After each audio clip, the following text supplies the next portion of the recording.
just digital.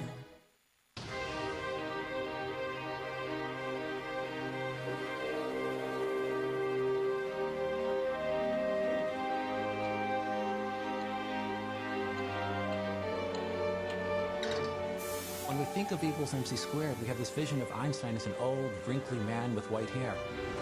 E equals MC squared is not about an old Einstein. It's actually about a young, energetic, dynamic, even a sexy Einstein. What would I see if I rode on a beam of light?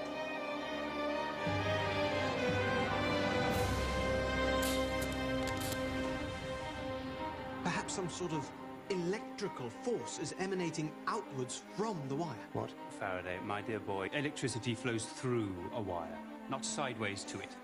You see, John? You see?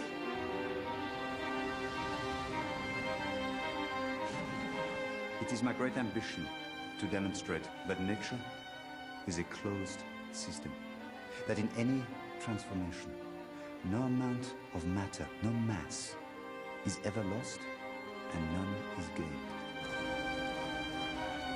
The people. It is they who will determine right and wrong.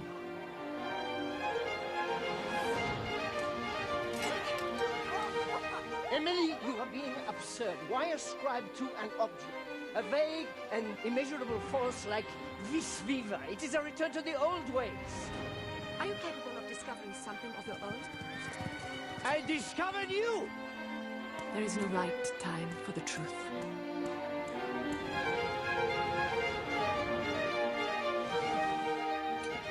Fräulein Meitner. Yes? Otto Hahn. The nucleus is our focus. The Jewess endangers our institute. We can't harbor a Jew. If she stays, the regime will shut us all down. They split the atom. No. You've split the atom. Energy equals mass times the square of the speed of light.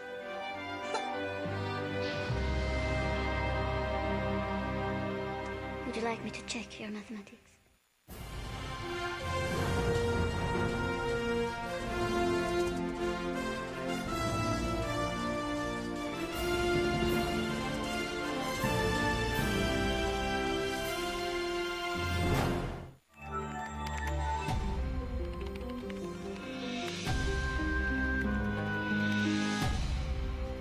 Google is proud to support NOVA in the search for knowledge. Google. Major funding for NOVA is provided by the Howard Hughes Medical Institute, serving society through biomedical research and science education, HHMI. Funding for Einstein's big idea is provided by the National Science Foundation, where discoveries begin. And by the Alfred P. Sloan Foundation, to portray the lives of men and women engaged in scientific and technological pursuit. And the U.S. Department of Energy, fostering science and security. And the Universities Research Association. Major funding for NOVA is also provided by the Corporation for Public Broadcasting and by PBS viewers like you. Thank you.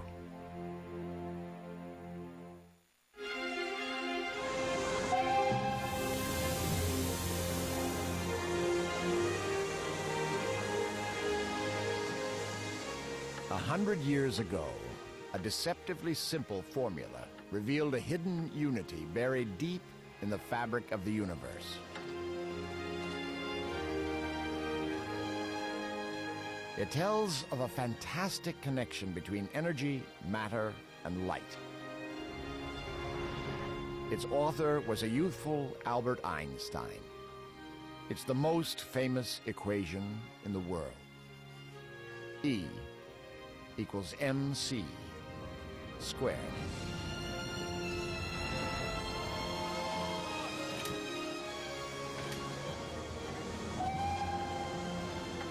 But while we've all heard of Einstein's big idea, very few of us know what it means. In fact, E equals MC squared is so remarkable that even Einstein wasn't sure if it was really true. Albert, darling, you're later than I expected. We've only got sausage and cheese tonight. What is it? We need to talk. Has something happened? Oh, no, nothing. Sorry, no. I spent most of the day staring out the window at work, looking at trains. And I started to think about an object and how much energy it had. Can I explain it to you? Of course you can. But first, dinner. Food and talk. I think the gods are laughing at me. The gods were not laughing at Einstein. He'd united in one stunning insight the work of many who had come before him. Scientists who'd fought and even died to create each part of the equation. The story of E equals mc squared starts long before Einstein with the discovery of E for energy.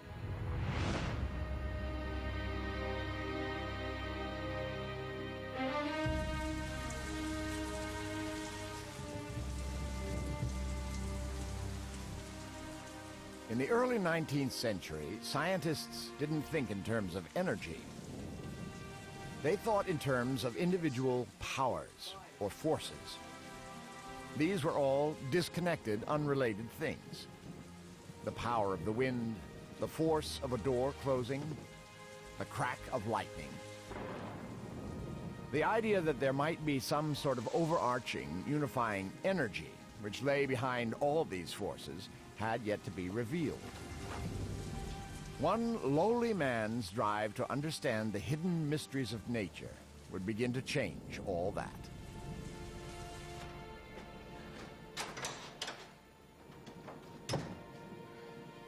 Young Michael Faraday hated his job. He was uneducated, the son of a blacksmith. He'd been lucky to become a bookbinder's apprentice. But Faraday craved one thing. He craved knowledge. He read every book that passed through his hands. He developed a passion for science. All of his free time and his meager wages were poured into his self-education. He was on the threshold of an incredible journey into the invisible world of energy.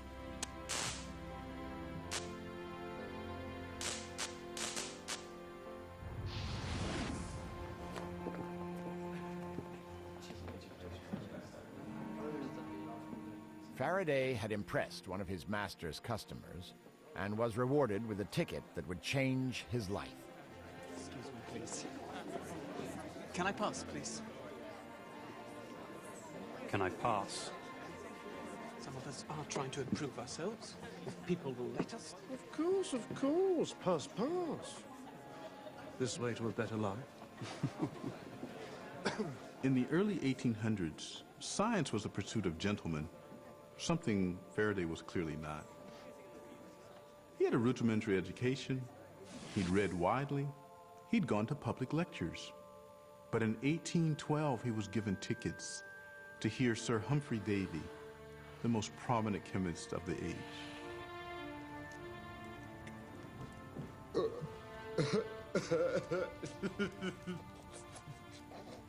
19th century scientists were the pop stars of their day. Their lectures were hugely popular. Tickets were hard to come by, and Davy reveled in his status. They're waiting. I know. He was also a keen follower of the latest fashion, nitrous oxide or laughing gas. He said it had all the benefits of alcohol without the hangover. Electricity, ladies and gentlemen. A mysterious force that can unravel the confusing mixture of intermingled substances that surround us and produce pure elements. Davy was an absolutely first-rate scientist. However, many will come to say that his greatest discovery is Michael Faraday. Metals unknown, that is, until I isolated potassium from molten potash and sodium, as I showed you last time, from common salt. That same magical electric... Faraday may not have been born a gentleman, but he wasn't going to let class barriers stop him from pursuing a career in science. He worked for nights on end to bind his lecture notes into a book for his new hero.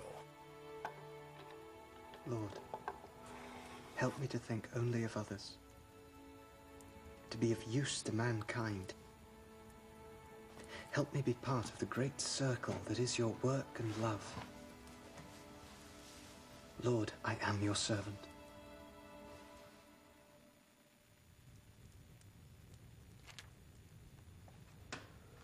Well, this is excellent work, Faraday.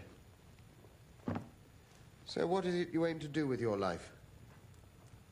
My desire, sir, is to escape from trade, which I find vicious and selfish, and to become a servant of science, which I imagine makes its pursuers amiable and liberal. Really? Well, I shall leave it to the experience of a few years to set you right on that score. Look, I haven't anything at the moment. I'll send a note if anything comes up.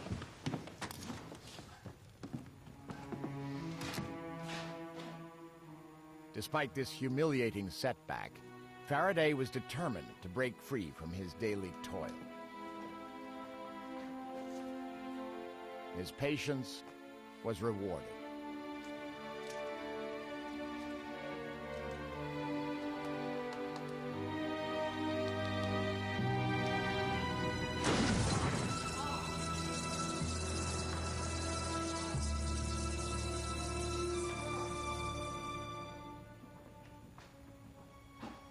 Human, meet Mr. Michael Faraday. He's going to be my helper while I recover. He assures me he is a Christian fellow. Perhaps with God and Faraday in charge of the chemicals, you and I will be safe in our place of work. Thank you, Professor Davy. Welcome, Faraday. Oh, no, thank you, and thank you, Sir Humphrey. Just stick to your job and do as you're told, and you'll be fine, Faraday.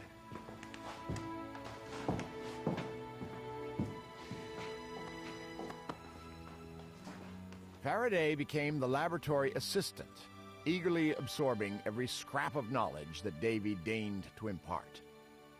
But in time, the pupil would surpass the master.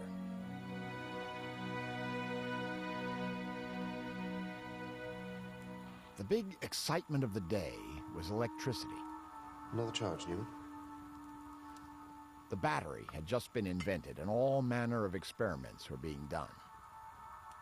But no one really understood what this strange force of electricity was. The academic establishment at the time thought that electricity was, like a fluid flowing through a pipe, pushing its way along. But in 1821, a Danish researcher showed that when you pass an electrical current through a wire and place a compass near it, it deflected the needle at right angles. This was the first time researchers had seen electricity affect a magnet. The first glimpse of two forces which had previously been seen as entirely separate, now unified in some inexplicable way. Faraday, come look at this. You're the bright spark around here. Perhaps you can work it out. Ersted's reported an amazing finding. We're just replicating it here. Let's try the compass on the other side. Now, that is remarkable. But if the electrical force is flowing through the wire, why does the needle not move in the same direction, parallel to the wire? Quite. Let's try turning the whole apparatus round.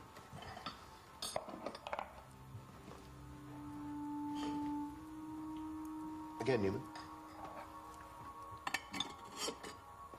So, the electrical force goes this way. The compass points that way. How can one affect the other?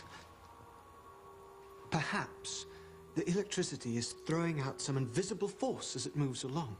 What?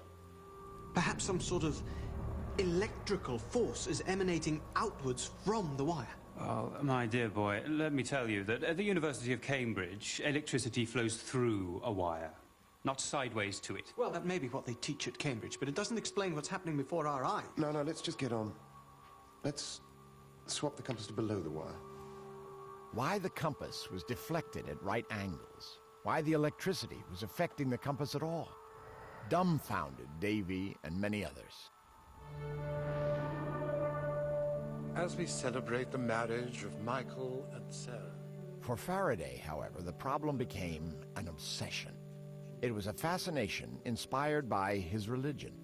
For him, the problem was a way to understand God's hidden mysteries. A love for a fellow man. There was a small, almost persecuted group in London called the Sandemanians. They were religious, not really a sect. They were just a small subset, sort of like Quakers. Faraday was a member of that group. It was a very gentle, decent group. They believed that underneath the whole surface of reality, everything was created by God in a unified way, that if you opened up one little part of it, you could see how everything was connected.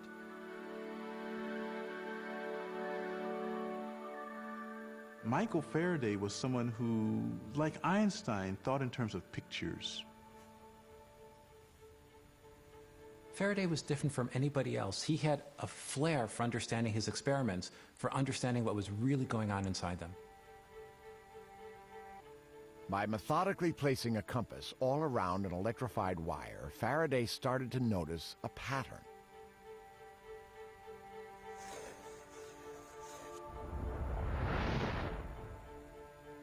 What everyone else at the time had been taught was that forces travel in straight lines. Faraday was different. Faraday imagined that invisible lines of force flowed around an electric wire. And then he imagined that a magnet had similar lines emerging from it, and that those lines would get caught up in this flow. It was a bit like a flag in a wind. But Faraday's great leap of imagination was to turn this experiment on its head. Instead of an electrified wire moving a compass needle, he wondered if he could get a static magnet to move a wire. I've never seen you like this, Faraday. You look like a happy child. I'm shaking, Newman. Underneath, I'm shaking.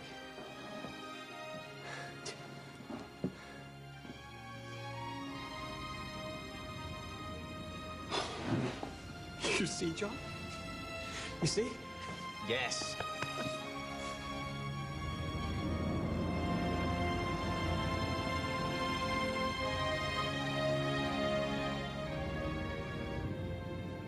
This is the experiment of the century. It's the invention of the electric motor. Scale up the magnets and the wires, make them really big. Attach heavy weights to them, and they'll be dragged along. But almost more importantly, he's inventing a new kind of physics here. Although he didn't realize it at the time, Faraday had also just demonstrated an overarching principle. The chemicals in the battery had been transformed into electricity in the wire, which had combined with the magnet to produce motion. Behind all these various forces, there was a common energy.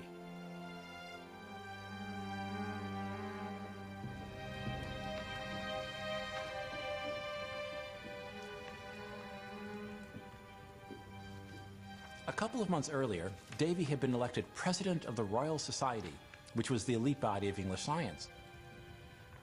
But then he saw this great discovery published in the Quarterly Journal of Science. I don't know if he was envious, but he certainly saw that this young man who had been his assistant, this mere blacksmith's son, had come up with one of the greatest discoveries of the Victorian era.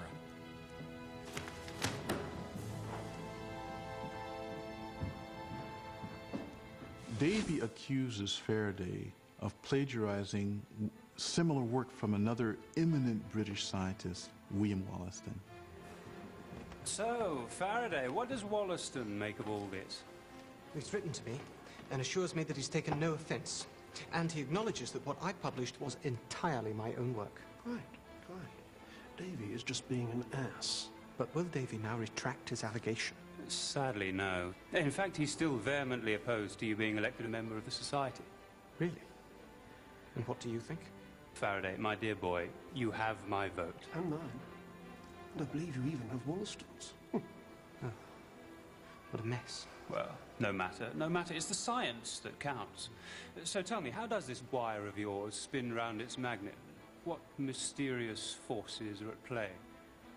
there seems to be an electromagnetic interaction. In my mind, I see a swirling array of lines of force spinning out of the electrified wire, like a spiraling web. But invisible lines of force, it's all a bit vague, isn't it? Faraday, might I have a word in private? Certainly.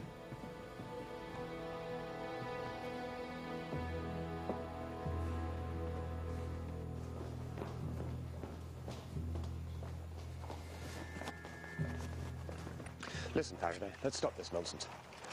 I want you to take down your ballot paper from the notice board. Sir Humphrey, I see no reason to take it down. My friends have proposed me. It is they who put the paper up. I will not take it down. Good day.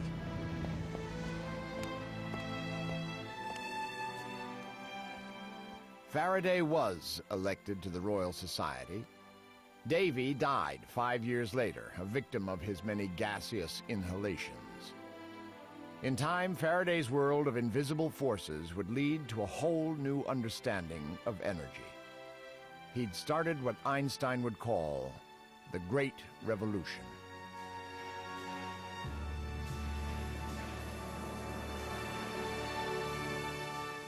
It was in the very heart of this exciting new world of energy that Einstein grew up.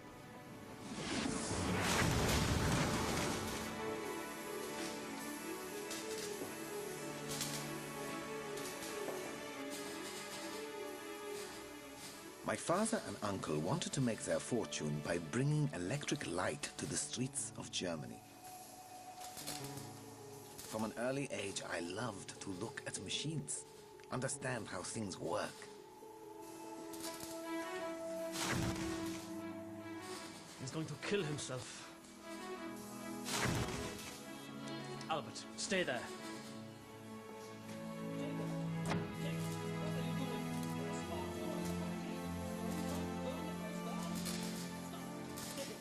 I experienced a miracle when my father showed me a compass. I trembled and grew cold. There had to be something behind objects that lay deeply hidden.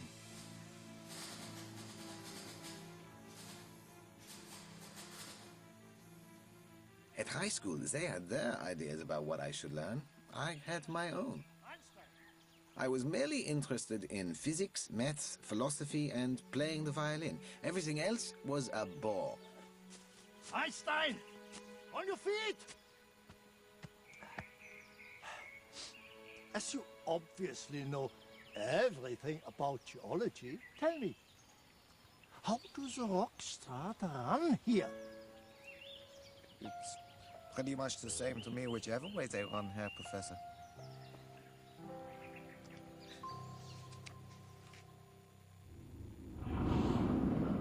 Einstein's teachers tried to drum into him, as Faraday had shown, that energy could be converted from one form into another. They also believed that all forms of energy had already been discovered. Einstein was going to prove them wrong. He would discover a new, vast reservoir of energy hidden where no other scientist had ever thought of looking. Deep in the heart of matter.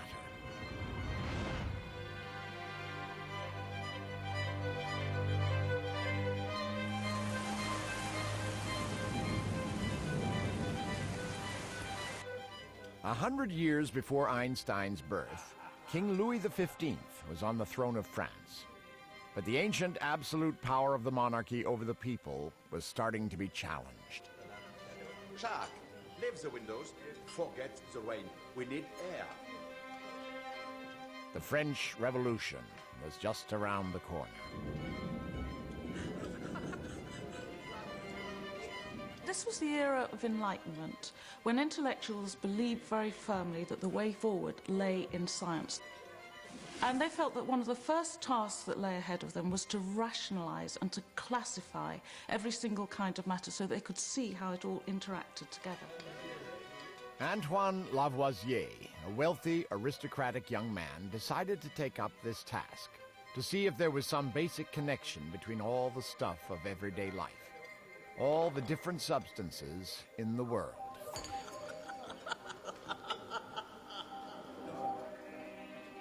But what worked for Lavoisier as a scientist, his meticulous, even obsessive attention to detail, was also to be his downfall. Monsieur Lavoisier, you are, if my eyes do not deceive me, consuming only milk this evening. First you had a glass of milk, now you are eating a bowl of milk. Will you next move on to a plate of milk? Your precise observations commend you as a lady of scientific curiosity, mademoiselle. Most unusual. As you seek knowledge, so I shall dispense it. For the last 5 weeks, I have taken nothing but milk. Good God, man. I would rather die than fast on milk for 5 weeks. Are you in the grip of some horrendous ailment? On the contrary, I am investigating the effects of diet on health. Monsieur, with the greatest of respect to a member of the Royal Academy of Sciences, your gut must think your throat has been slit.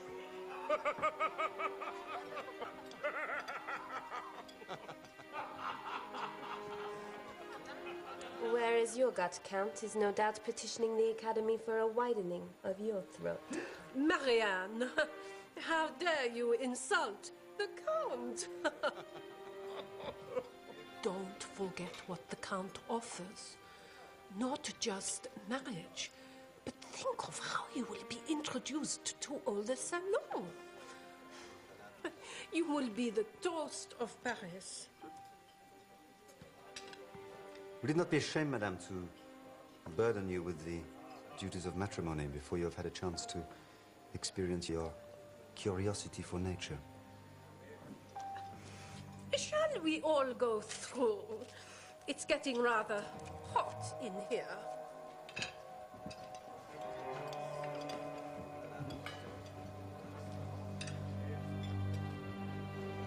Do you really plan to marry the Amaval? There is a plan, but it is not mine. Then I must contrive to save you.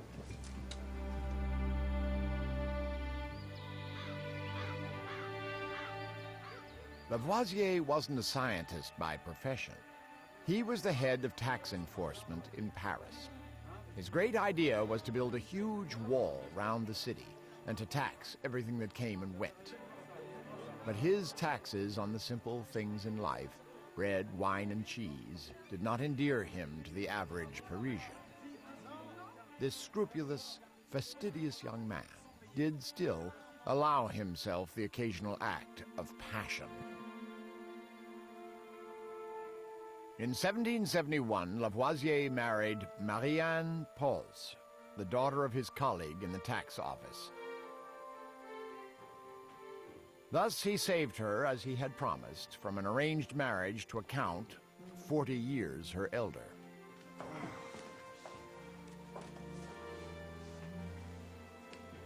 Allow me to show you something.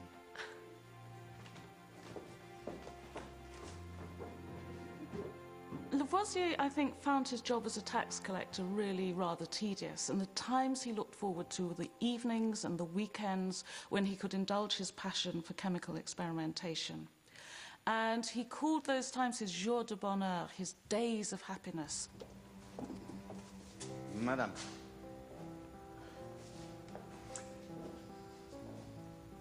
What will happen if I take a bar of copper or iron and leave it outside in the rain for months on end? Madame Lavoisier. Monsieur Lavoisier. The metals. What will become of them? Is this a verbal examination? Prior to an examination proper, sir? I merely seek the truth. Then you joy with me, monsieur, for you know the truth. The copper will become covered in a green verdigris, and the iron will rust. I believe the term is calcined. Most impressive, my charming wife. But let me press you further. When the metal rusts, does it get heavier or lighter? Why, sir, I think you mean to trap me. Oh. Then perhaps this little butterfly should land and allow me to take a closer look. Every last citizen in France of sensible age knows that when a metal rusts, it wastes away. It gets lighter and eventually disappears. But... stop. I have not finished. Contain yourself, sir. There is more. In a recently published pamphlet by a brilliant young chemist, Antoine Lavoisier demonstrates that the iron combines with the air. It, in fact, becomes heavier. Most impressive. I intend... Now, whatever you intend, monsieur, I intend to be by your side. I will learn all I can about your science and become your worthy colleague. Then let me show you how the iron combines with the air to form such a delicate union. Tomorrow, monsieur. Tomorrow.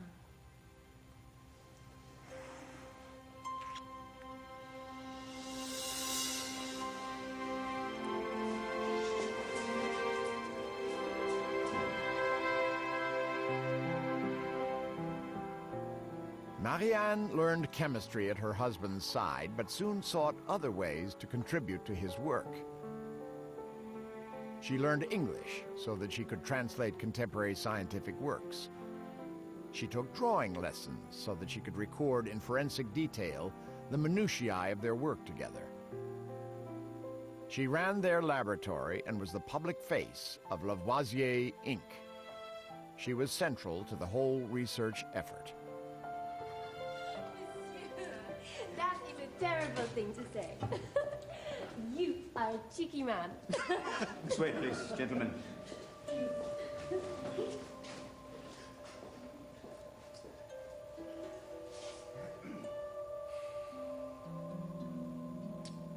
Monsieur, it is my great ambition to demonstrate that nature is a closed system. That in any transformation, no amount of matter, no mass, is ever lost, and none is gained. Over here, please.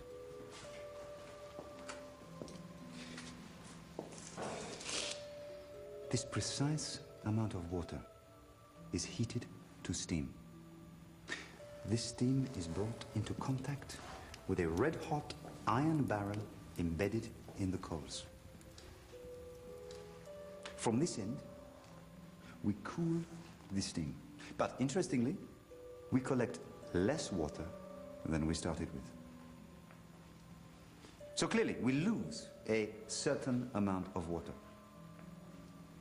However, we also collect a gas. And the weight of the iron barrel increases. Now, when we combine these two increases, the new weight of the iron barrel and the gas we have collected, they are exactly equal to the weight of the lost water. Ah, but is it atmospheric air, Monsieur Lavoisier? No. No, because I am measuring it to the very last grain.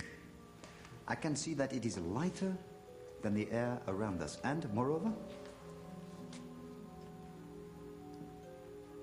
it is flammable.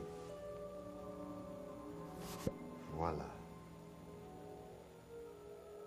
Water is made out of hydrogen and oxygen. So what he had done is get the oxygen to stick to the inside of a red-hot iron rifle barrel. He was basically just making rust, which is oxygen and iron, but he was making the rust really quickly. Now that left the hydrogen, what he called combustible air, and that was just floating around as a gas. No mass had been lost, it had merely been transformed. And now he wanted to transform it all back into water.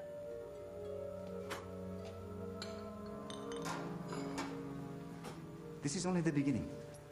In the next few months, I hope to demonstrate that I can recombine this combustible air with vital air and transform them both back into water. I will recreate exactly the same amount of water that was lost here in this process.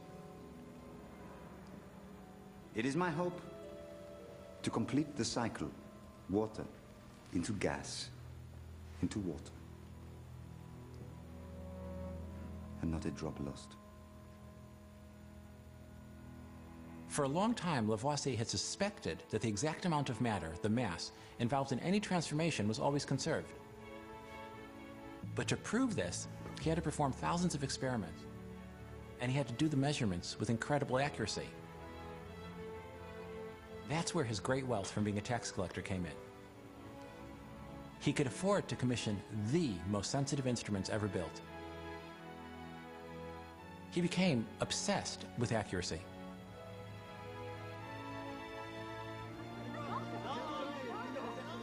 But Lavoisier's exacting methods were also starting to anger the growing mob of hungry, disenchanted Parisians.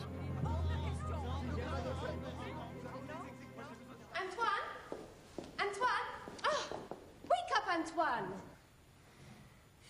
I'm sorry. What time is it? It is almost time to receive Monsieur Marat. The Academy asks you to assess his designs. He claims to have made a great discovery. Oh, Antoine, have you forgotten? There's another charlatan with an idea to peddle. God give me patience.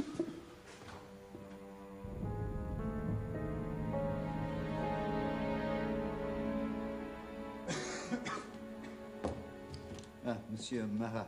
Monsieur, I have invented a device which projects an image of the substance of fire onto a screen. You see? When a lantern is shone through a flame, we see a shimmering pattern above the flame. My device renders the substance of fire visible. Have you collected it, this substance of fire? Have you trapped it and measured it? Oh, no, but one can see it. I'm sorry, in the absence of exact measurements, of precise observations, without rigorous reasoning, one can only be engaging in conjecture, so this is not science. I am not given to conjecture, monsieur. Really, no. If you will excuse me, I am extremely busy today, but thank you. Thank you. So that is all? Then good day, monsieur!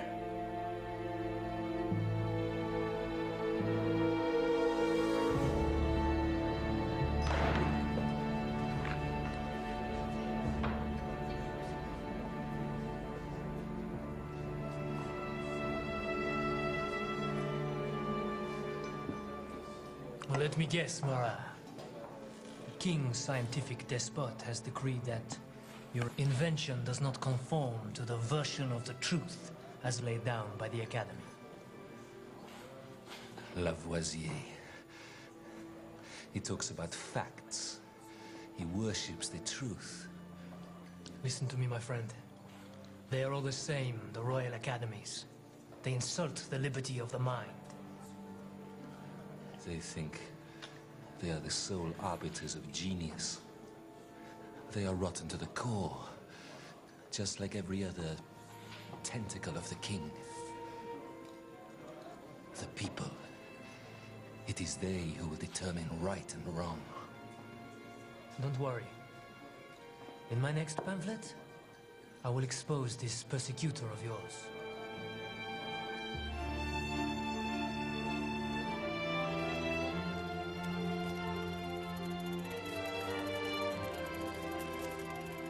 For years, the Lavoisiers burned, chopped, melted, and boiled every conceivable substance. They'd shown that as long as one is scrupulous about collecting all the vapors, liquids, and powders created in a transformation, then mass is not decreased. Liquids might become gases, metals may rust, wood may become ash and smoke, but matter, the tiny atoms that make up all substances, none of it is ever lost. The crowning glory of this opus was their remarkable use of static electricity to cause oxygen and hydrogen to recombine back into water.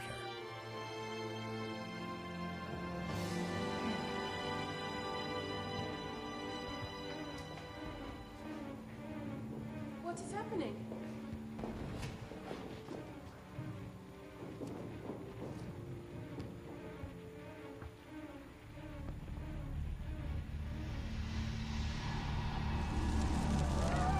As the French Revolution exploded, the royal family and whole swaths of aristocrats lost their heads on the guillotine.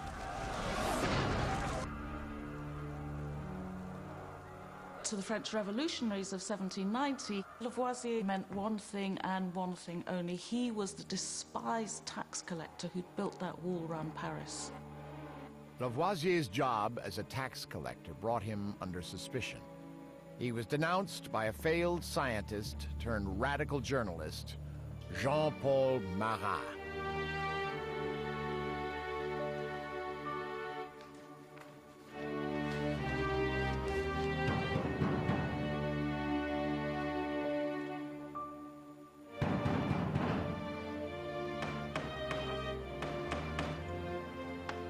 Où est Lavoisier? Je sais pas.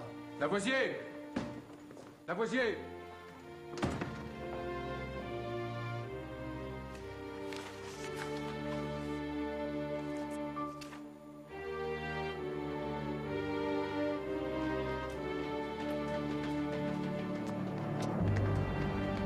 Lavoisier!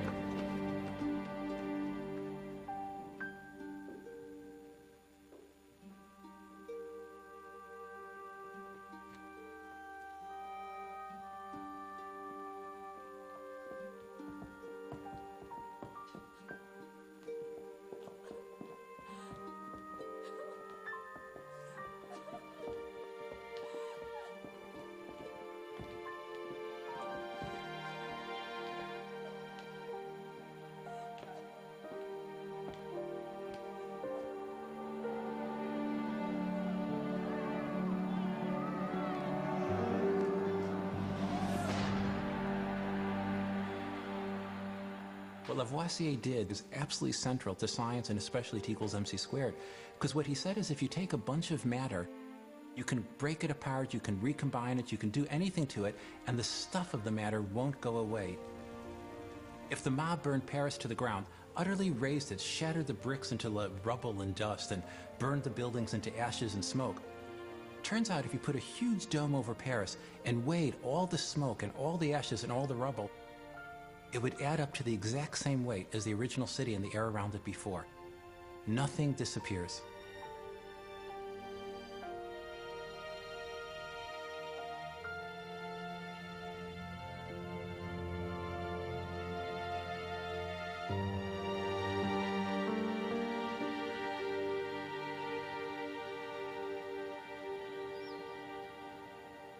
A century later, all of nature had been classified into two great domains.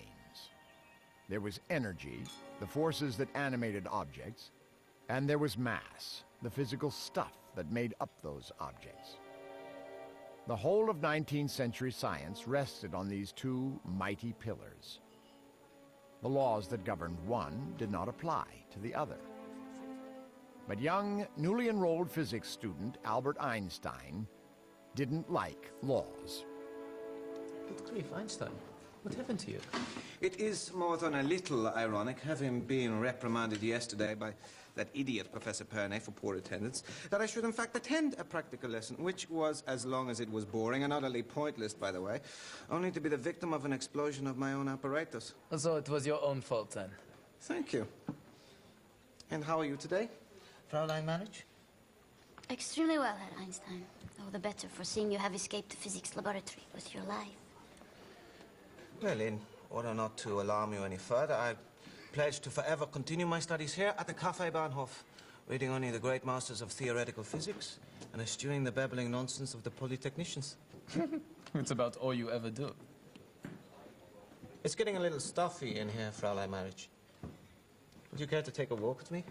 There's something I'd like to discuss with you. Why, Herr Einstein? Of course. Perhaps you'd like me to tell you what you have missed in lectures this week.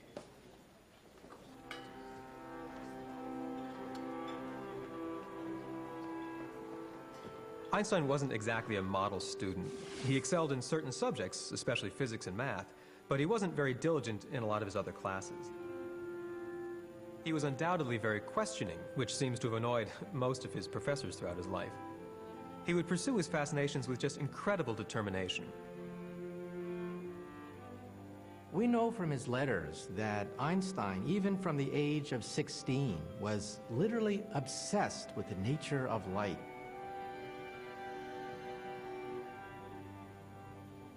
Everyone he could speak to, his friends, his colleagues, even his then girlfriend, Mileva Merrick, who would become his wife, everyone he badgered with the question, what is light?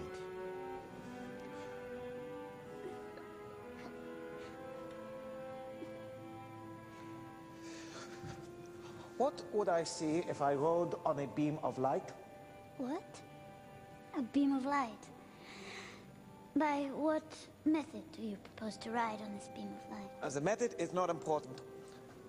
Let us just imagine we two are young, radical, bohemian experimenters, hand in hand on a journey to the outer reaches of the universe, and we are riding on the front of a wave of light. I really don't know what you are suggesting, Herr Einstein. Do you wish to hold my hand or ridicule me? Ridicule you? No, never. I merely want you to help me to understand.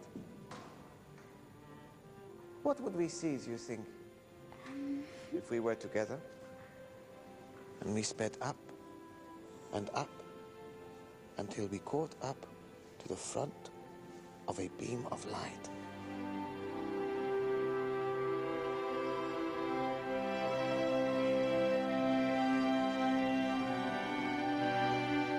It was Einstein's relentless pursuit of light which would bring about a revolution in science.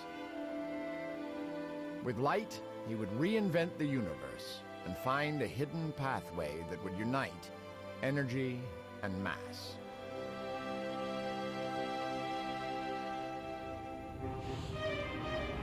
Light moves incredibly fast, 670 million miles per hour. That's why scientists use the term C. It stands for celeritas, Latin for swiftness.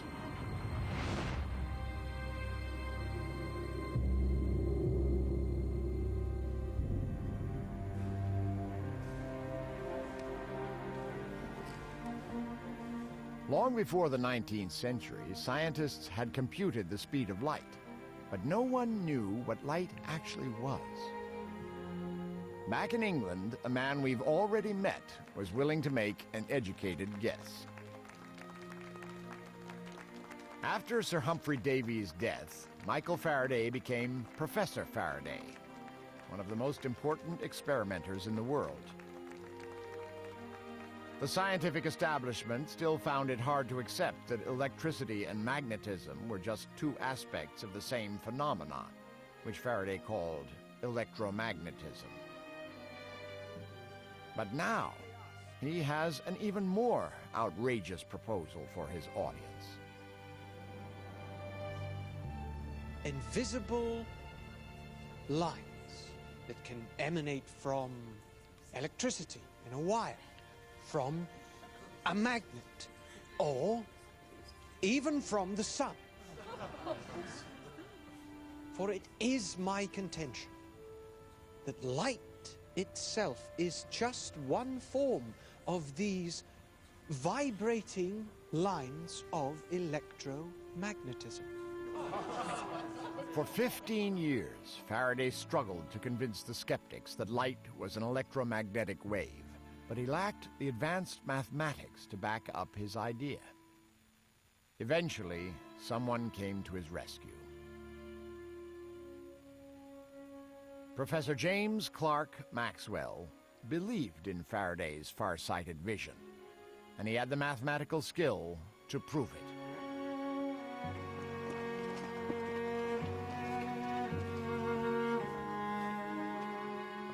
Maxwell and the aging Faraday became close friends.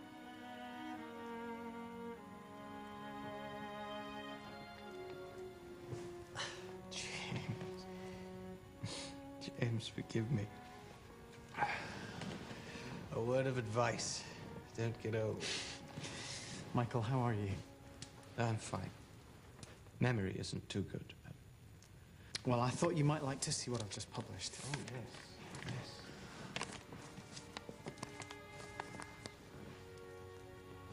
Splendid.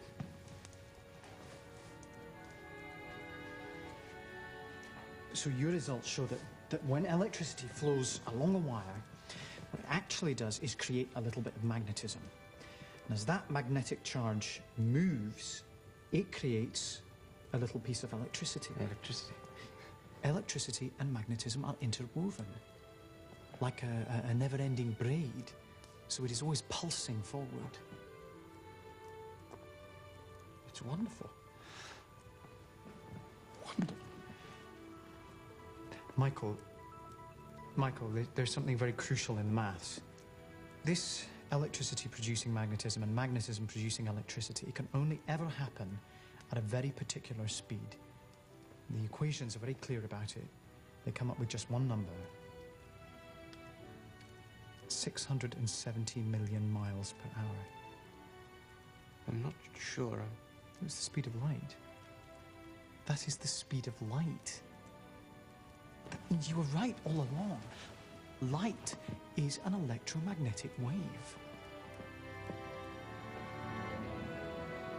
Maxwell had proven Faraday right.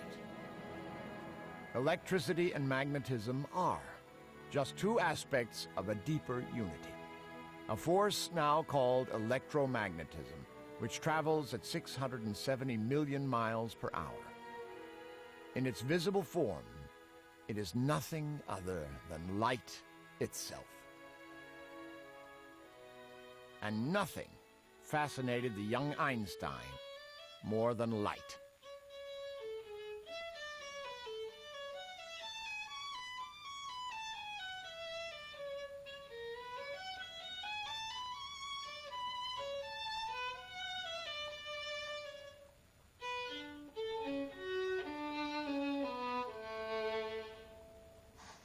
We have lectures in half an hour. Oh, let me think. Professor Weber and his life-draining monologue? Or you, Mozart, and James Clerk Maxwell? We can't. We'll get a warning. Our project is too precious to waste time listening to those dullards. Come with me. We'll read Maxwell and think about the electromagnetic theory of light. Oh, why, my dear little Johnny, how you enchant a lady.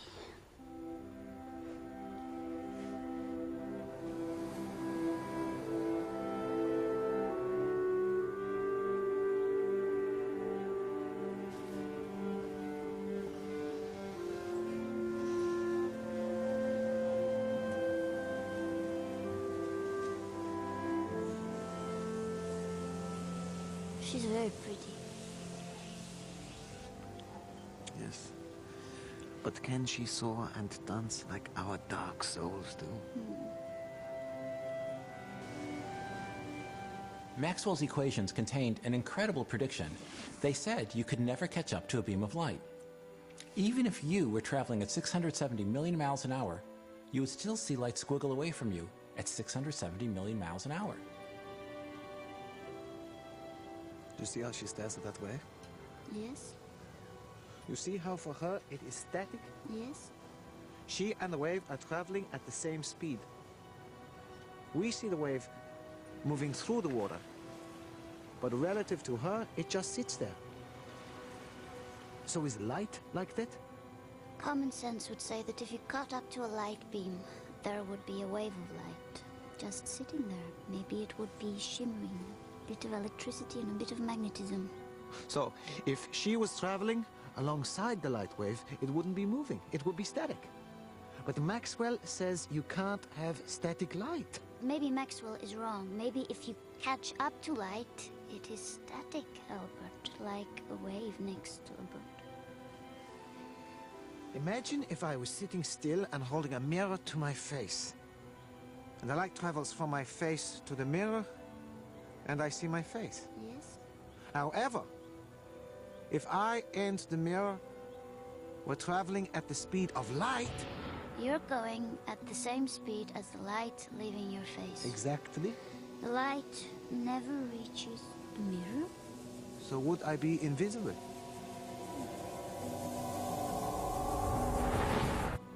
That doesn't make sense. Young Einstein was starting to realize that light was unlike any other kind of wave.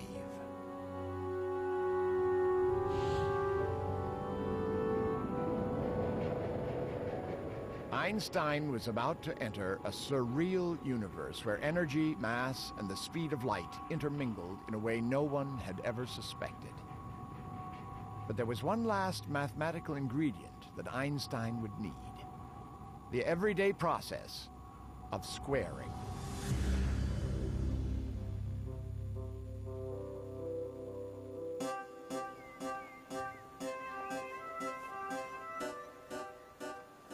Long before the French Revolution, scientists were not sure how to quantify motion. Equations that explained how objects moved and collided were in their infancy.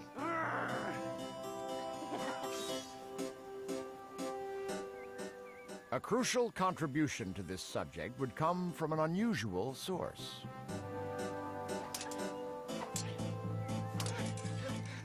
Meet the aristocratic 16-year-old daughter of one of King Louis XIV's courtiers, Émilie du Châtelet.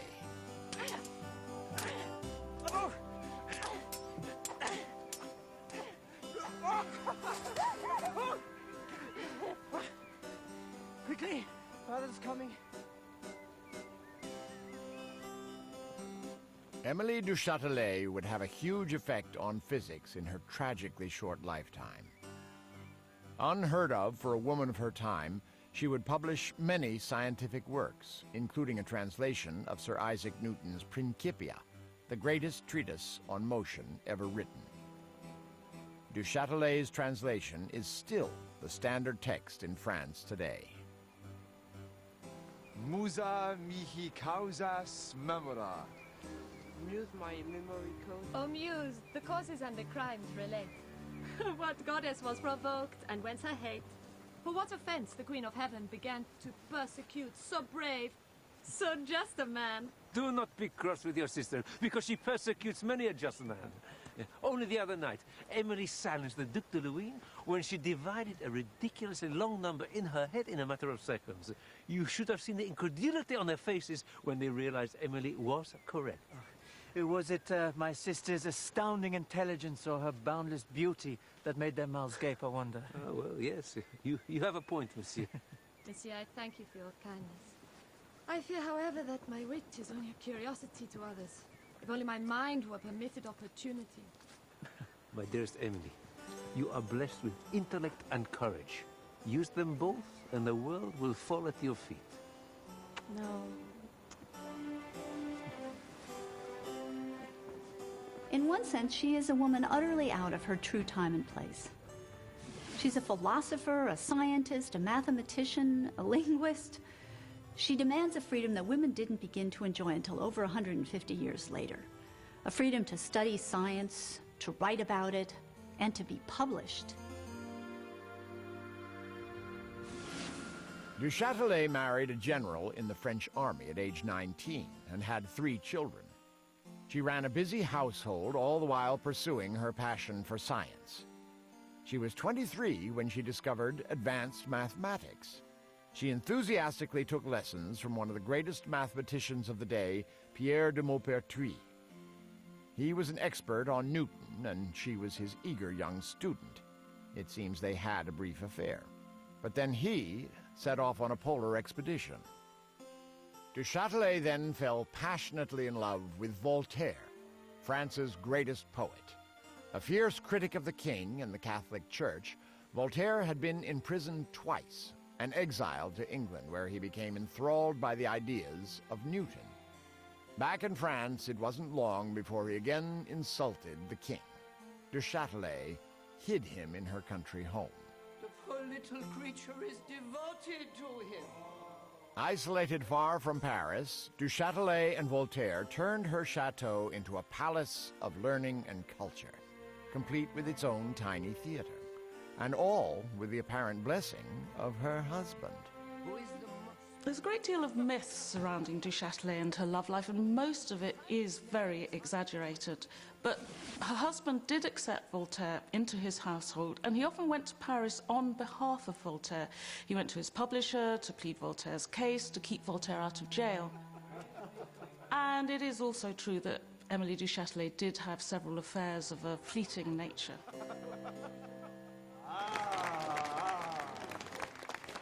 bravo! She created an institution to rival that of France's Royal Academy of Sciences. Many of the great philosophers, poets, and scientists of the day visited. Oh, monsieur, you are young. I hope that soon you will judge me for my own merits, or lack of them. But do not look upon me as an appendage to this great general, or that renowned scholar. I am in my own right a whole person, responsible to myself alone for all that I am, all that I say, all that I do. Du Châtelet learned from the brilliant men around her, but she quickly developed ideas of her own. Much to the horror of her mentors, she even dared to suspect that there was a flaw in the great Sir Isaac Newton's thinking. Newton stated that the energy of an object, the force with which it collided with another object, could very simply be accounted for by its mass times its velocity. In correspondence with scientists in Germany, Du Châtelet learned of another view, that of Gottfried Leibniz. He proposed that moving objects had a kind of inner spirit. He called it vis viva, Latin for living force. Many discounted his ideas, but Leibniz was convinced that the energy of an object was made up of its mass times its velocity squared. Taking the square of something is an ancient procedure. If you say a garden is 4 square, you mean that it might be built up by 4 slabs along one edge and 4 along the other. So the total number of paving slabs is 4 times 4, 16. If the garden is 8 square, 8 by 8, well, 8 squared is 64. It'll have 64 slabs in it. This huge multiplication, this building up by squares, is something you find in nature all the time. Emily, Emily, you are being absurd. Why ascribe to an object a vague and immeasurable force like vis viva? It is a return to the old ways. It is the occult. When movement commences, you said it is true that a force is produced which did not exist until now. Think of our bodies. To have free will, we must be free to initiate motion. So all Leibniz is asking is, where does all this force come from? In your case, my dear, the force, I am sure, is primeval. Oh, you're infuriating. You hide behind wit and sarcasm. You only think you understand Newton. You're incapable of understanding Leibniz. You're provocateur. Everything you do is about something else and makes trouble for you. Criticize this, denounce that. Are you capable of discovering something of your own?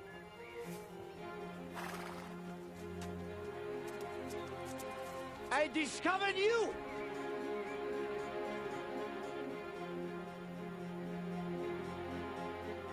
Despite the overwhelming support for Newton, Du Châtelet did not waver in her belief.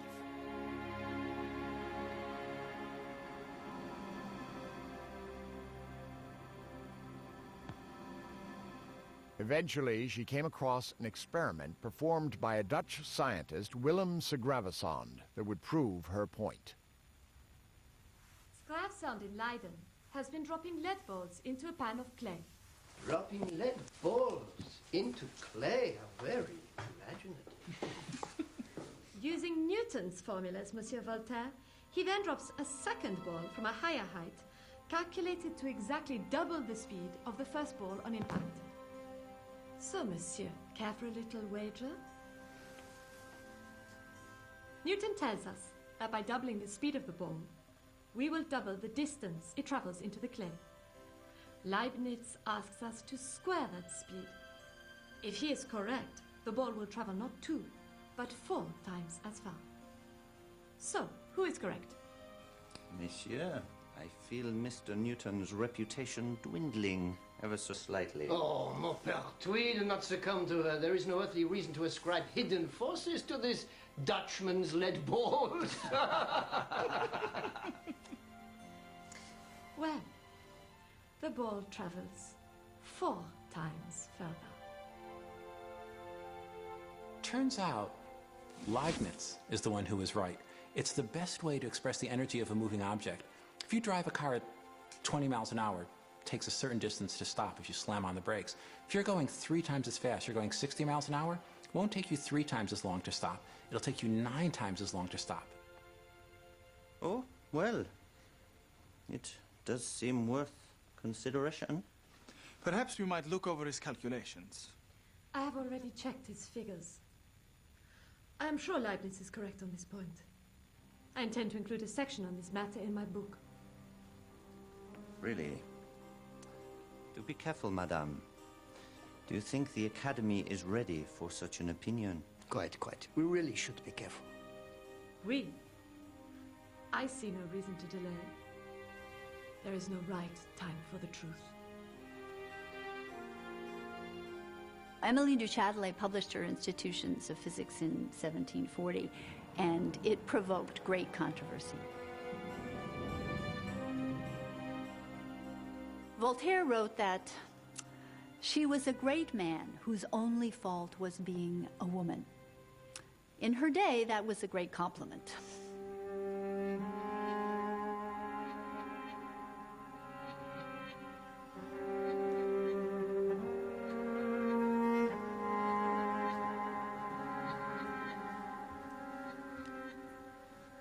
I am with child.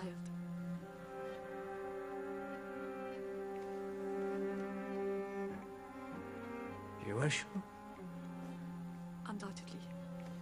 2 to 3 months. I'm afraid that... You are afraid? You should...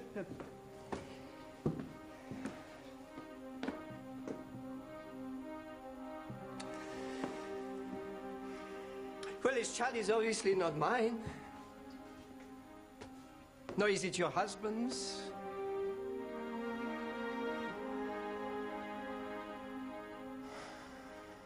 Oh, Emily.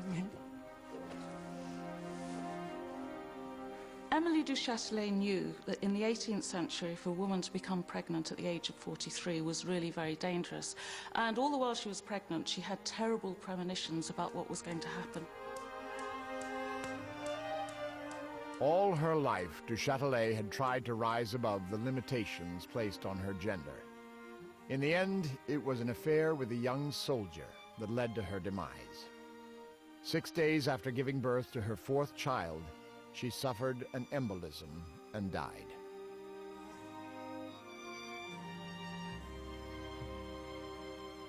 Émilie du Châtelet's conviction that the energy of an object is a function of the square of its speed sparked a fierce debate. After her death, it took 100 years for the idea to be accepted. Just in time for Einstein to use this brilliant insight to finally bring energy and mass together with light.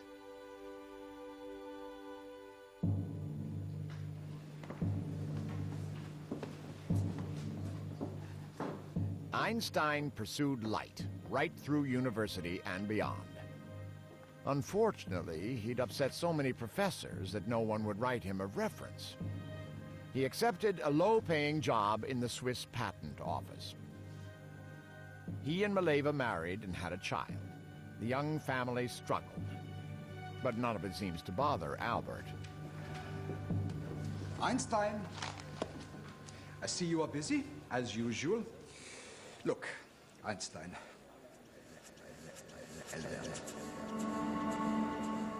You have shown some quite good achievements, but listen, about your promotion. I really think it would be better to wait until you have become more fully familiar with mechanical engineering.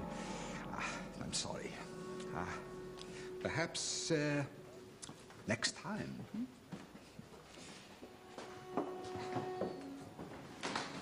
But I wanted to hire a maid so I can get back and finish my degree. Now I will never pass my dissertation.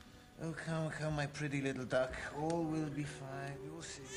How will it be fine, Albert? Do I have to just wait another year until you are promoted? Come on. Oh.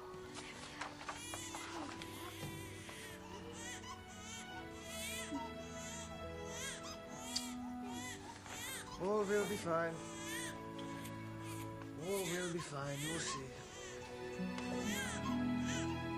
There really is a very charming but kind of a self-centered streak to Einstein. He focuses only on his particular obsessions. If the rest of the world fits in around him, that's fine. If they can't, it doesn't bother him.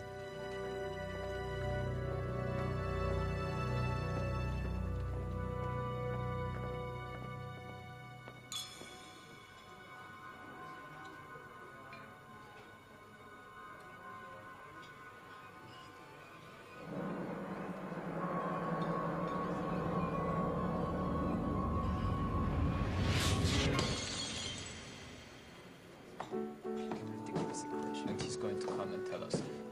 Well.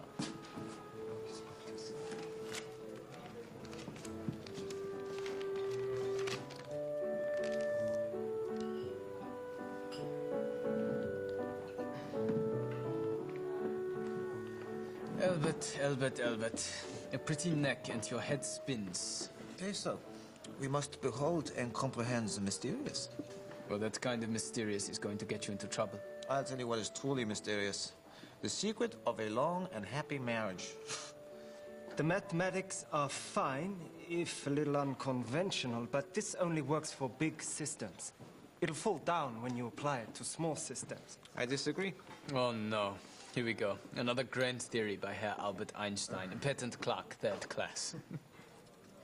What would happen if one applied those formulae to electromagnetic radiation? Albert, you can't just take one bit of physics and apply it without proper regard to a completely different area. Why not?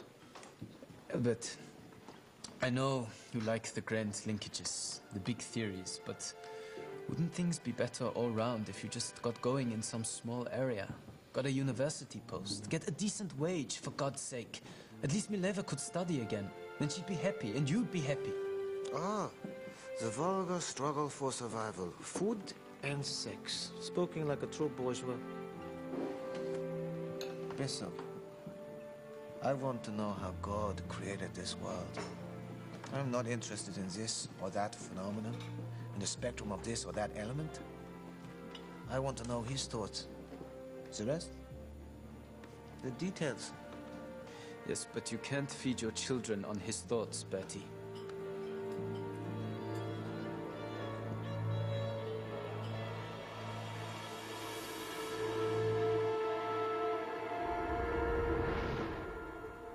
So it turns out Einstein was going for a walk with his very close friend, Michel Besso. They'd studied physics together and talked about physics and philosophy for years and years. They were very close.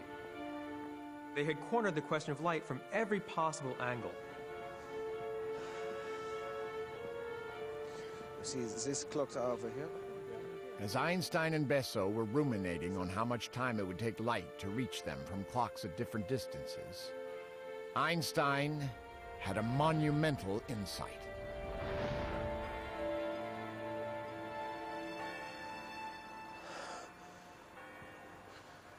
Thank you. Thank you. I have completely solved the problem. Albert!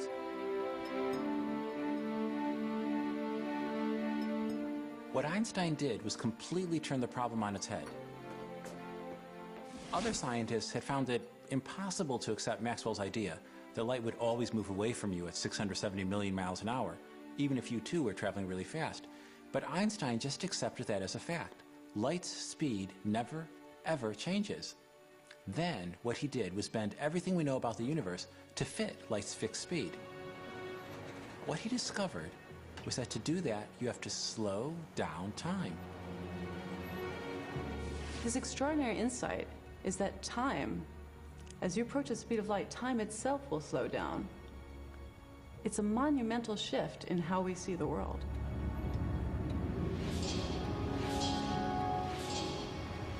The very instant when Einstein had this brilliant insight that time could slow down, well, the floodgates began to open.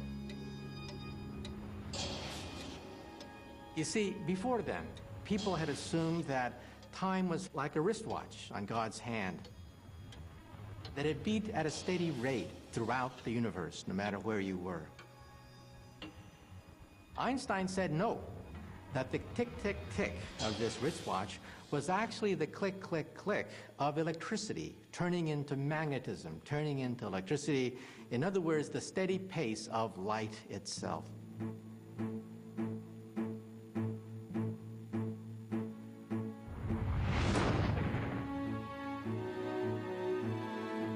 "1905 was a miraculous year for Einstein and for physics. He had an unbelievable outpouring of creativity. It starts with his publication of a paper on how to work out the true size of atoms. 2 months later is the publication of his paper on the nature of light. That's what will earn him the Nobel Prize. The third paper, only a month later, is on how molecules move when heated, and that finally ends the debate on whether atoms really exist. The fourth paper is published at the end of this half-year period. In it, Einstein sets out his theory of light, time, and space. It was this theory of special relativity. That changed the way we see the world. In Einstein's new world, the one true constant was not time or even space, but light.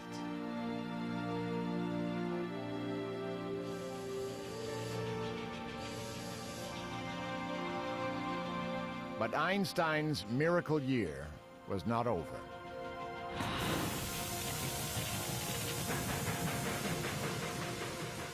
In one last great 1905 paper, he would propose an even deeper unity.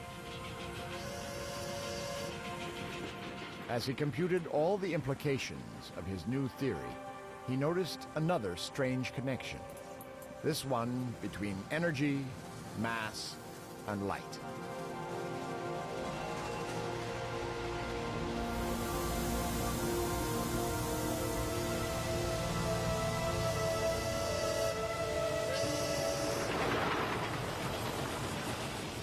Einstein realizes that the speed of light is kind of like a cosmic speed limit. Nothing can go faster. So imagine we have a train charging along, and let's say it's getting up to the speed of light, and we're stuffing more and more energy in, trying to get it to go faster and faster. But it's still bumping up against the speed of light. So all this energy, where does it go? It has to go somewhere. Amazingly, it goes into the object's mass. From our point of view, the train actually gets heavier. The energy becomes mass.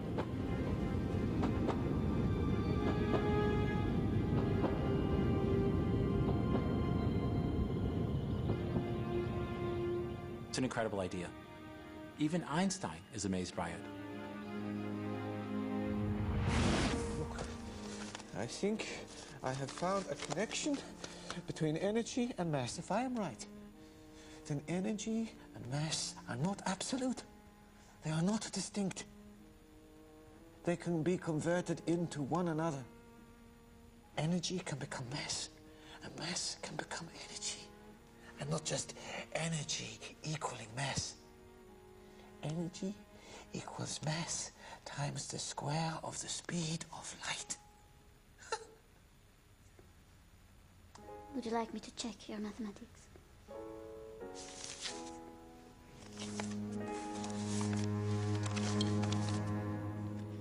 Einstein sent his fifth great 1905 paper for publication.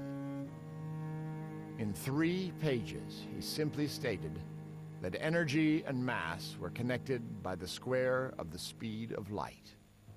E equals mc squared.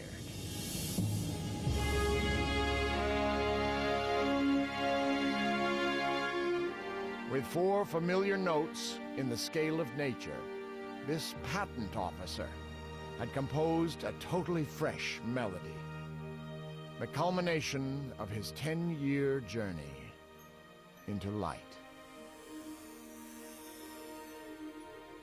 Here we are for thousands of years thinking that over here is a world of objects, of matter, and over there is an entirely separate world of movement, of forces, of energy. And Einstein says, no, they're not separate. Energy can become mass, and crucially, mass can also become energy. There's a deep unity between energy, matter, and light. E equals mc squared. That equation shows that every piece of matter in our universe has stored within it a fantastic amount of energy. The speed of light, for example, is about 300 million meters per second. You multiply that by itself, and you get 90 quadrillion. So in other words, what is matter? In some sense, matter is nothing but the condensation of vast amounts of energy. So in other words, if you could somehow unlock all the energy stored within my pen, that would erupt with a force comparable to an atomic bomb.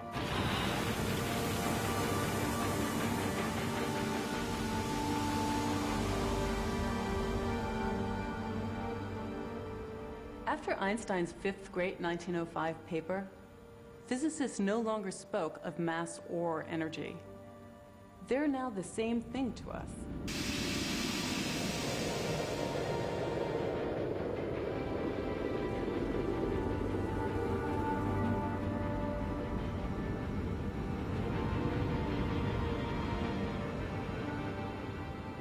Probably the most miraculous year in science ends in silence. The articles are published to resounding nothing. I think the gods are laughing at me. Then slowly, it starts. A letter here, a letter there. For 4 years, Einstein answered each inquiry dutifully, trying to explain his difficult, complex ideas to a confused physics community. I love the idea that life just went on as normal. Here are these universe-changing papers circling around, and the world is struggling to come to terms with them. Einstein had a fan club of just one. Luckily, it happened to be the most important living physicist. Einstein. Max Planck has sent someone to see you. Max Planck? Yes, he has sent his assistant. He's here to see you.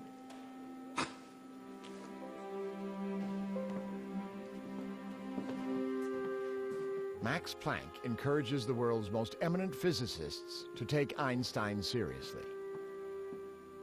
After 4 years of waiting, he is appointed professor of physics at Zurich University. From there, his career is meteoric. He is made professor of physics in Berlin, achieves world renown, and becomes a household name. He is the undisputed father of modern physics.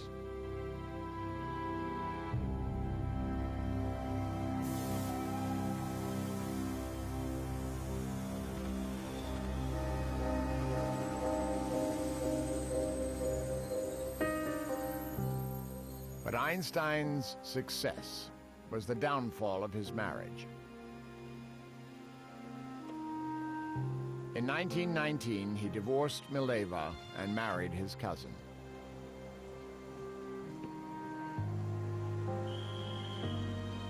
His fame led to numerous affairs.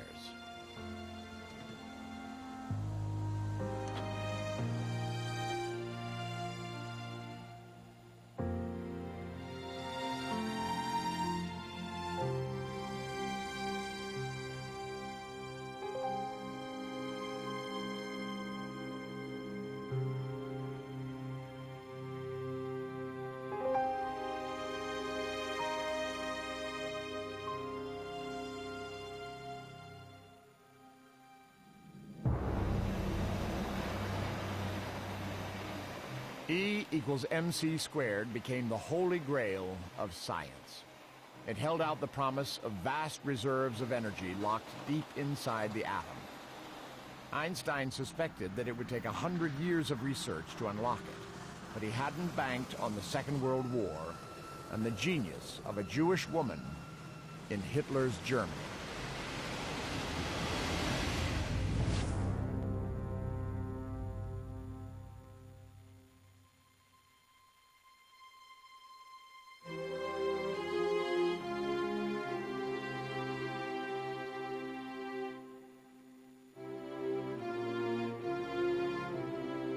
28-year-old Austrian Lisa Meitner was painfully shy.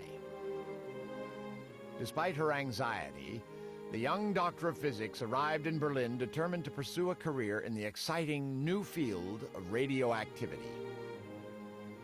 Unfortunately, in 1907, German universities did not employ female graduates.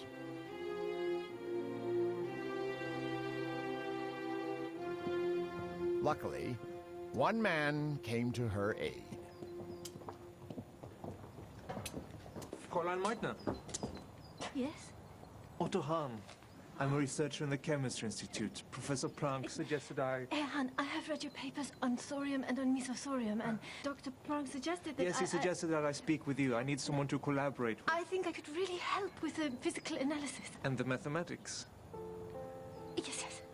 And the mathematics. Studying radioactive atoms has become so much a collaboration between chemistry and physics these days. Yes, yes. I'll ask Fischer for a laboratory then. Excellent. I'll speak to you soon. Lisa Meitner had just taken the first step on a journey that would irrevocably change world history. For her, it would be a road marked with success and renown, but also with terror and betrayal.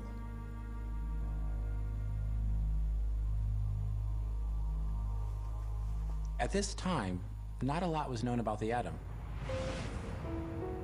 At first, people thought it was like a miniature solar system. There was a solid nucleus at the center, and electrons would spin around it, sort of like planets around our sun.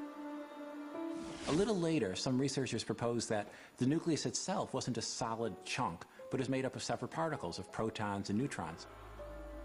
But then, in what are called radioactive metals, things like radium and uranium, the nucleus itself seemed to be unstable, leaking out energy and particles. Perhaps this was an example of E equals mc squared, the mass of a nucleus turning into energy.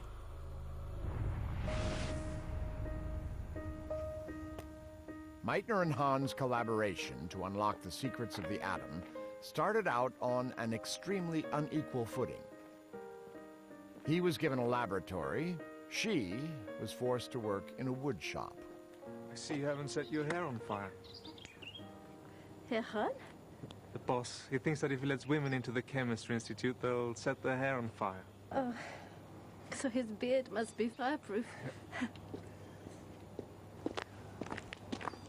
Good day, Herr Hahn.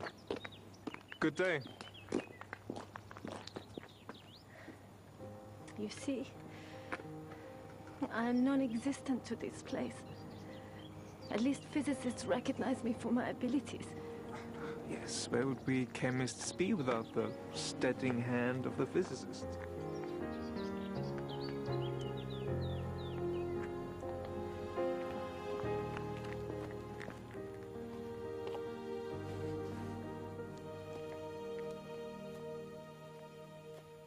It took years, but Lisa lost her shyness eventually.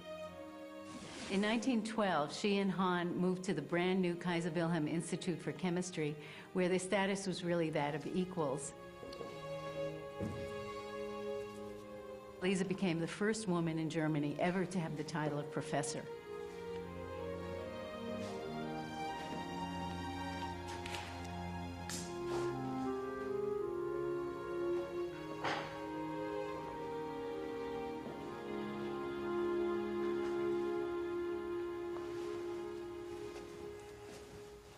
Lisa, I am news.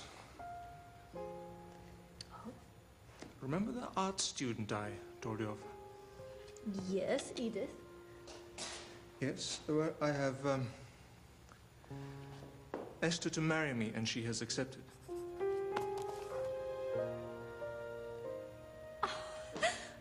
Oh, Dr. Hahn, congratulations. Yes, well, I wanted you to be the first to know. I'm very pleased for you. Very pleased.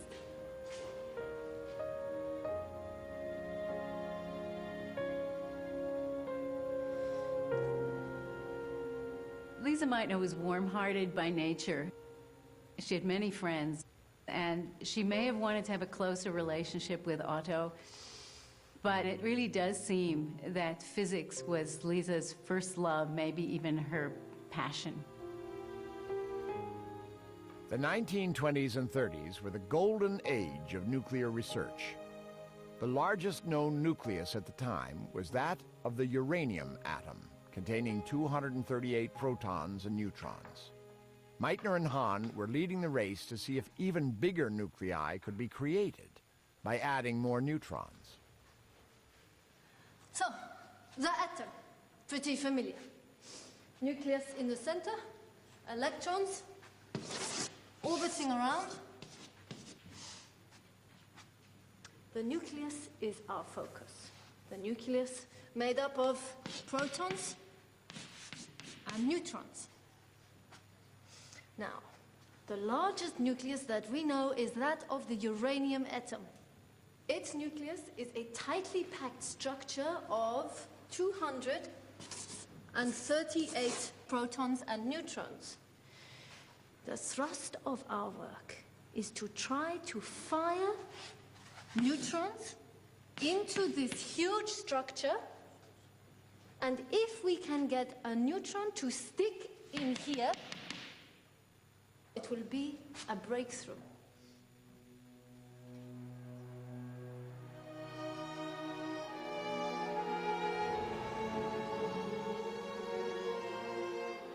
Meitner may have been on the brink of a major discovery, but Germany in the 1930s was a dangerous place to be, even for a world-class scientist.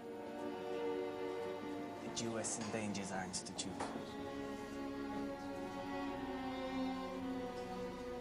When the Nazis came to power, one of the first things they did was to drive out Jewish academics from the universities. Einstein was very prominent, and for that reason, he was one of the first to go.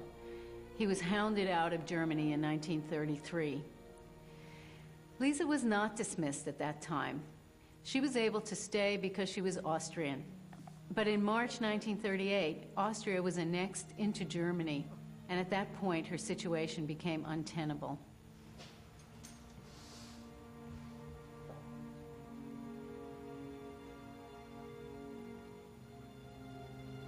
What is it? Frightening news. What's happened? Kurt Hess is going around saying that I should be got rid of. I actually knew. I heard today I was going to speak to the treasurer of the institute before I told you. We'll speak to him tomorrow. Come on, let's get you home. It's late.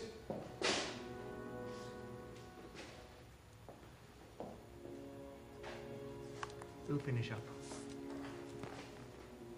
The pressure on Meitner was unbearable. Hahn, who was known for his anti-Nazi views, did his best to protect her, at least initially. I need to talk to you about Lisa. Not now, I'm too busy. We have to protect her. How? What can we do? The situation is the way it is. Who knows what will happen next? She can't stay. It's just not tenable. But she hasn't got a visa or even a valid passport. And she may soon be forbidden to leave Germany. We can't harbor a Jew. If she stays, the regime will shut us all down.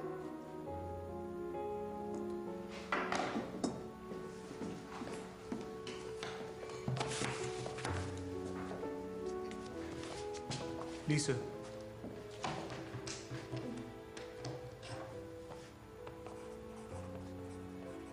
Orline demands that you leave. You can't throw her out. Orline says you should not come into the institute anymore. Well, I have to write up then. Thorium irradiation tomorrow, so I have to come in. You've given up.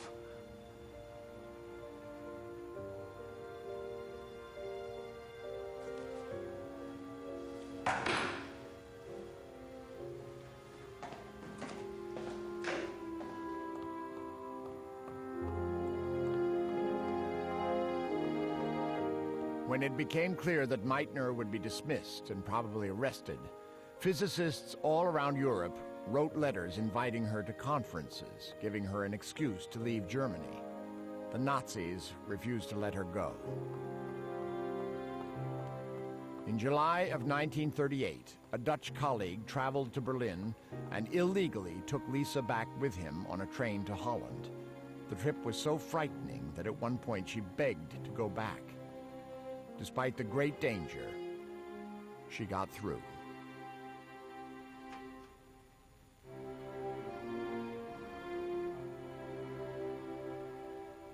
She had lost everything: her home, her position, her books, her salary, her pension, even her native language. She had been cut off from her work just at the time when she was leading the field and was on the brink of a major scientific discovery. No matter what privations she suffered, Lisa was still thinking of physics. Amazingly, she and Han were able to collaborate by letter.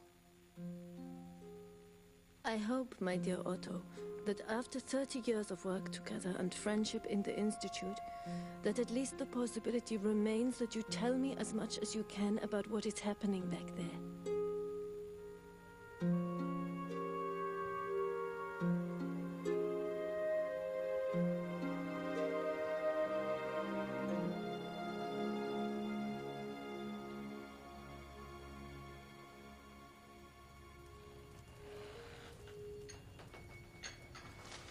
Lisa was invited by an old student friend to spend Christmas on the west coast of Sweden.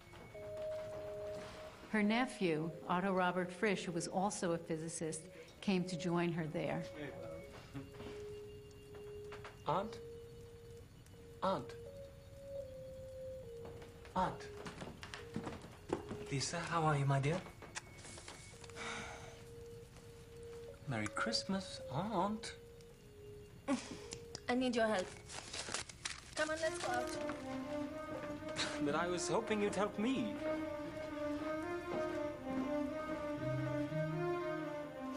Back in Berlin, Han was getting strange results. He found no evidence to suggest that bombarding the uranium nucleus with neutrons had caused it to increase in size. In fact, his experiments seemed to be contaminated with radium, a smaller atom. He desperately needed Meitner's expert analysis. From afar, she was starting to suspect that something very different was happening in their experiment.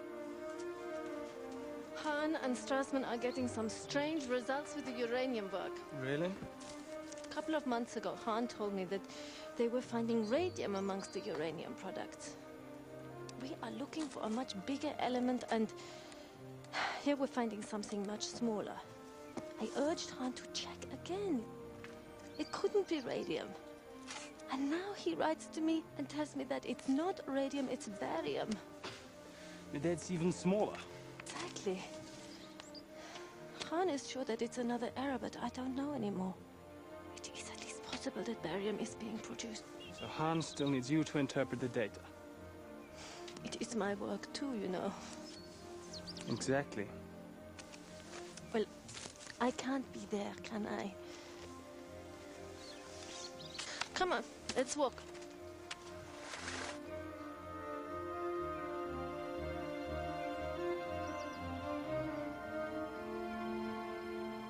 Surely he's made a mistake, hasn't he? He hasn't done what you told him to. Oh, my darling Robert, he may not be a brilliant theorist, but he's too good a chemist to get this wrong.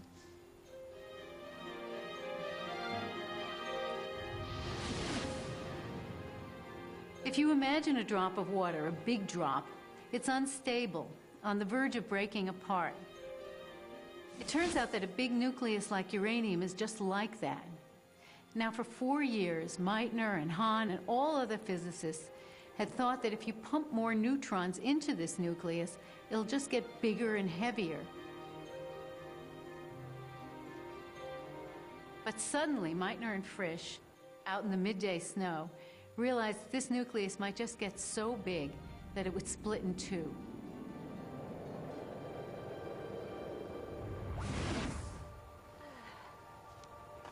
If the nucleus is so big that it has trouble staying together, then couldn't just a little tiny joke from a neutron... Yes, but if the nucleus did split, the two halves would fly apart with a huge amount of energy. Where's that energy going to come from? How much energy? Well, we worked out that the mutual repulsion between two nuclei would generate about 200 million electron volts.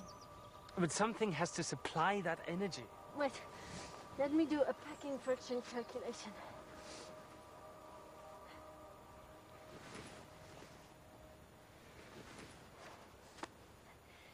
The two nuclei are lighter than the original nucleus of the uranium by about 1/5 of a proton in mass. What? So some mass has been lost. Einstein's E equals mc squared. If we multiply the lost mass by the speed of light squared, we get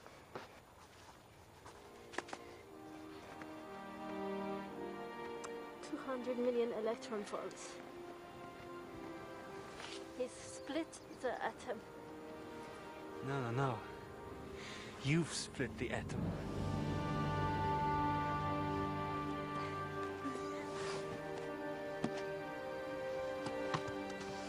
It was an amazing discovery. Of course, in the laboratory, we're talking about tiny amounts of uranium and correspondingly tiny amounts of energy. But the point is that the amount of energy released was relatively large, and that it came from the mass of the uranium itself. The energy released was entirely consistent with Einstein's equation, E equals mc squared. Meitner and Frisch published the discovery of what they called nuclear fission to great acclaim. But betrayal awaited them. Otto Hahn was under pressure from the Nazi regime to write his Jewish colleague out of the story. He alone was awarded the 1944 Nobel Prize for the discovery. In his speech, he barely mentioned the leading role of Meitner. Bizarrely, even after the war, Hahn maintained it was he, and not Meitner, who had discovered nuclear fission. Now I want to write something personal, which disturbs me and which I ask you to read with more than 40-year friendship in mind and with the desire to understand me. I am now referred to as Hahn's longtime co-worker. How would you feel if you were only characterized as the longtime co-worker of me? After the last 15 years, which I wouldn't wish on any good friend, shall my scientific past also be taken from me? Is that fair? And why is it happening?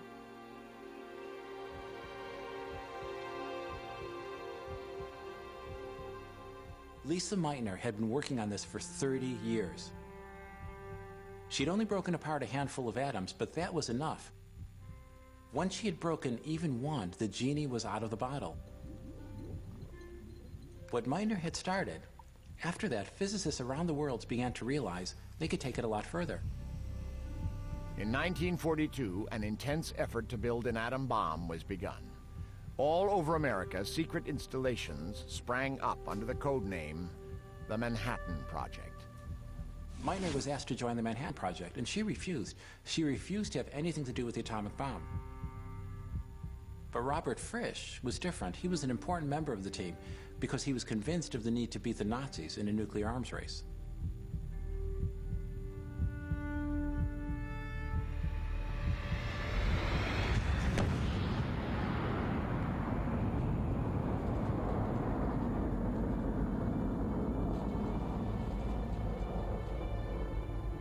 A nuclear bomb was never used on Germany, but the atomic bombs dropped on Hiroshima and Nagasaki demonstrated the terrible destructive power of E equals mc squared.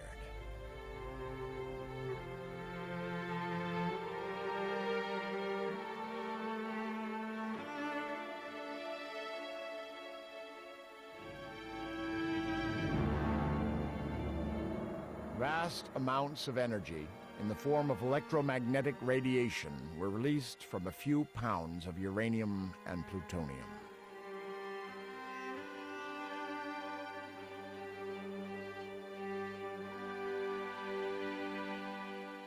While the pure inquisitiveness of the world's most gifted scientists ironically had brought humanity a weapon of mass destruction, the equation's life has a parallel story of creation and beauty.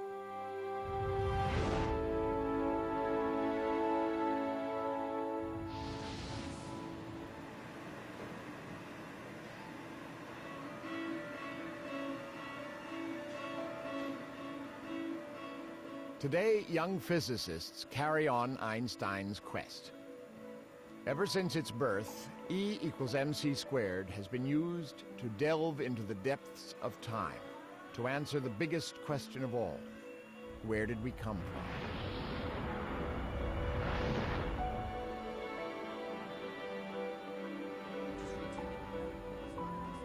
At particle accelerators, researchers propel atomic particles to the speed of light and smash them together, creating conditions like those in the Big Bang. E equals mc squared actually tells us how the Big Bang itself happened.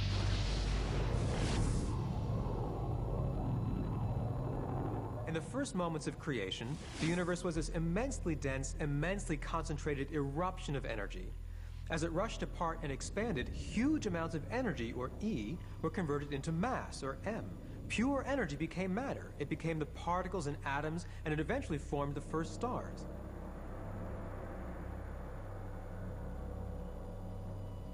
Our sun is a huge furnace floating in space, and it's powered by E equals mc squared. Now, it turns out every second, 4 million tons of solid mass of the sun disappears. Comes out as energy, not just a little bit of energy. It's enough to light up our entire solar system, make the solar system glow with heat and light. And not only do stars emit energy in accordance with E equals mc squared, the whole process actually creates life itself. Eventually, a massive star dies. The debris floats around, clusters together, gets pulled into the orbits of another star, and becomes a planet. We humans and the Earth we stand on are made of stardust. We are a direct product of E equals mc squared. Building on the work of scientists through the ages, new generations are searching for answers. Using bold new tools that reach almost to the speed of light, they can now ask questions that their predecessors could never have even imagined.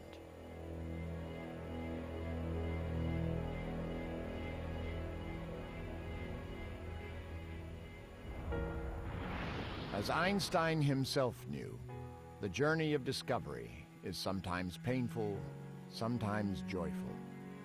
It is as old as human curiosity itself, and never, ever ends.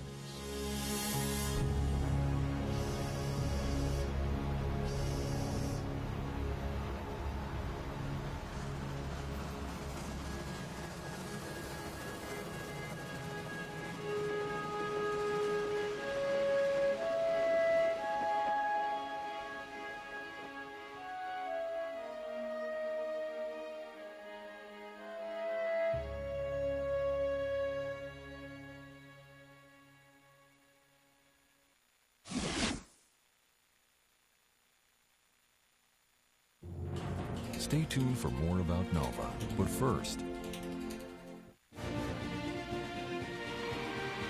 this is what we were. This is where we've been.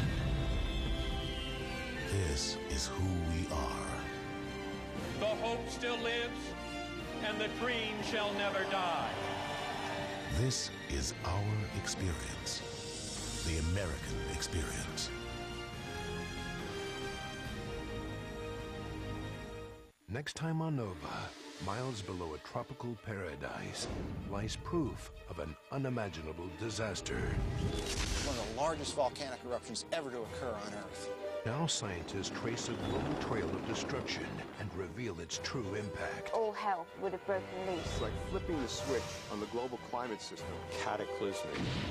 Mystery of the megavolcano. Next time on Nova.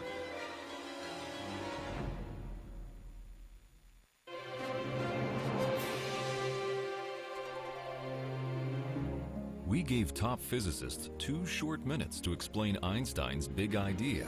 On NOVA's website, you can hear how they did it, tell us what you think about this program, and much more. Find it on pbs.org.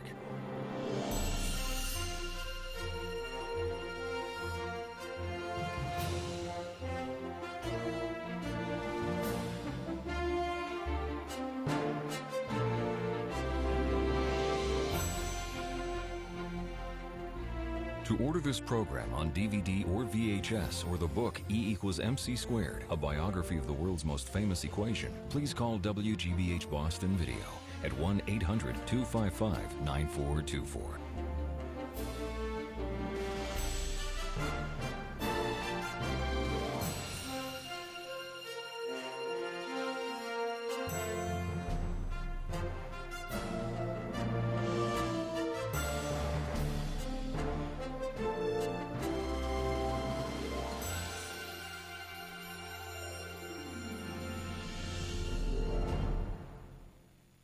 Nova is a production of WGBH Boston.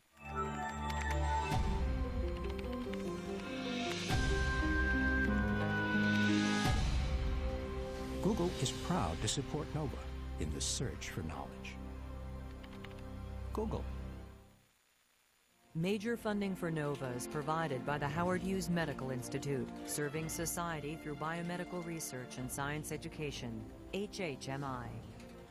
Funding for Einstein's big idea is provided by the National Science Foundation, where discoveries begin, and by the Alfred P. Sloan Foundation to portray the lives of men and women engaged in scientific and technological pursuit, and the U.S. Department of Energy, fostering science and security, and the Universities Research Association.